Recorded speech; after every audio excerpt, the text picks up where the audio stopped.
شرائط وضو۔ صحیح وضو انجام دینے کے لیے اس کے شرائط کی رعایت ضروری ہے۔ جس پانی سے وضو کیا جا رہا ہے اسے پاک ہونا چاہیے۔ اسی طرح مضاف یا غصبی، مثلا خاص لوگوں کے لیے جو پانی وقف ہو اس سے کیا جائے تو وضو باطل ہے، حتیٰ اگر کسی کو معلوم نہ ہو کہ پانی نجس یا مضاف تھا اور اس نے وضو کر کے نماز پڑھ لی تو وہ وضو اور نماز باطل ہے۔ وہ برتن جس میں رکھے ہوئے پانی سے وضو کیا جائے اسے مباح ہونا چاہیے، یعنی اس کے مالک سے استعمال کی اجازت لے لے۔ اسی طرح آب وضو کا برتن سونے یا چاندی کا نہ ہونا چاہیے۔ اعضائے وضو کے شرائط میں سے ایک شرط یہ ہے کہ وہ پاک ہوں، لیکن جس عضو کو دھویا یا مسح کیا جاتا ہو اگر دھونے یا مسح کرنے کے بعد نجس ہو جائیں تو وضو صحیح ہے، لیکن یہ خیال رہے کہ نماز میں پورے بدن کا پاک ہونا ضروری ہے۔ اسی طرح اگر وضو کے وقت اعضائے وضو کے علاوہ کوئی عضو بدن نجس ہو تو بھی وضو کیا جا سکتا ہے۔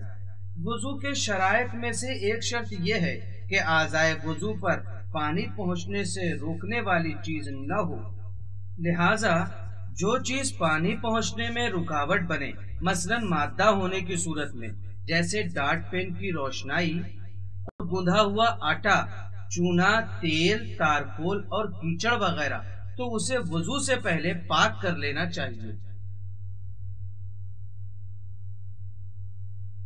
البتہ بدن پر بنے ہوئے ٹیٹو اور سفید رنگ جو چونا کاری کے بعد بدن پر ہو تو اسے وضو کا پانی پہنچنے میں رکاوٹ شمار نہیں کیا جاتا، لہذا کوئی حرج نہیں ہے۔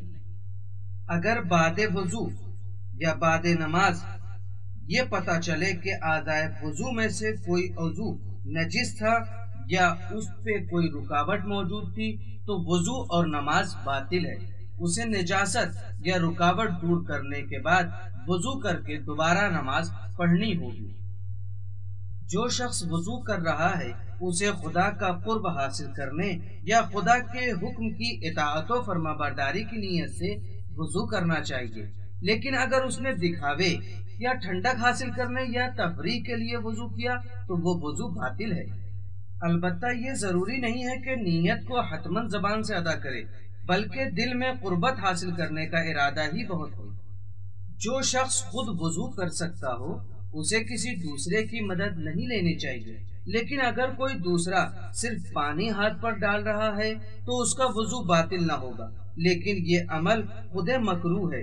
لیکن اگر کوئی شخص خود سے وضو نہیں کر سکتا تو جتنا وہ خود نہیں کر سکتا اس میں دوسرے کی مدد لینے میں کوئی حرج نہیں ہے۔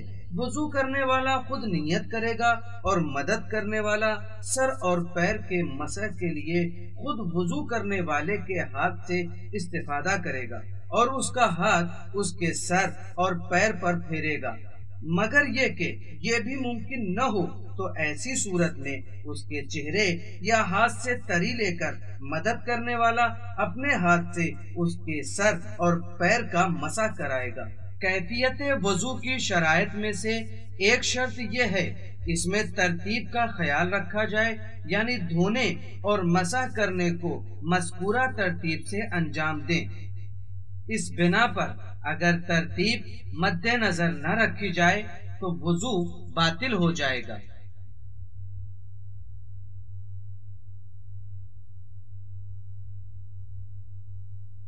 مگر یہ کہ جس جگہ سے ترتیب ختم ہوئی ہے وہیں سے وضو کو مکمل کیا جائے۔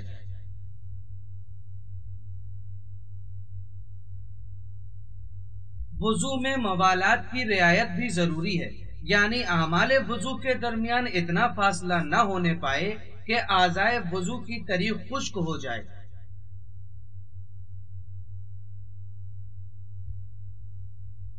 یا بعض مراجع تقلید کے فتوے کے مطابق آدمی وضو کی حالت سے خارج ہو جائے۔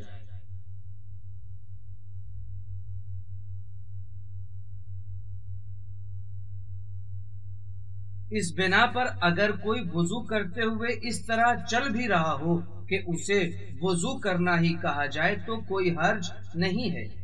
اسی طرح اگر وضو کی تری شدید گرمی کی وجہ سے خشک ہو جائے تو موالات ختم نہیں ہوگا۔ وضو کرنے والے کے لیے ایک شرط یہ ہے کہ پانی کا استعمال اس کے لیے نقصان دہ نہ ہو، لہذا اگر گرم پانی نقصان نہ دیتا ہو تو اسے گرم پانی سے ہی وضو کرنا چاہیے، اور اگر پانی ہی اس کے لیے نقصان دہ ہو تو ایسی صورت میں اسے تیمم کرنا ہوگا، اور تیمم کے واجب ہونے کی صورت میں اگر کوئی اپنے اوپر جبر کر کے وضو کر بھی لے تو وہ وضو باطل ہے۔ آخری شرط یہ ہے کہ وضو کر کے نماز پڑھنے کی مقدار اور وقت بھی مہیا ہو۔ اس بنا پر اگر نماز پڑھنے میں اتنی دیر ہو گئی ہو کہ اگر وضو کر کے نماز پڑھے تو نماز قضا ہو جائے، یا نماز کا کچھ حصہ وقت کے خارج ہونے کے بعد ادا ہوتا ہو، تو پھر تیمم کریں گے۔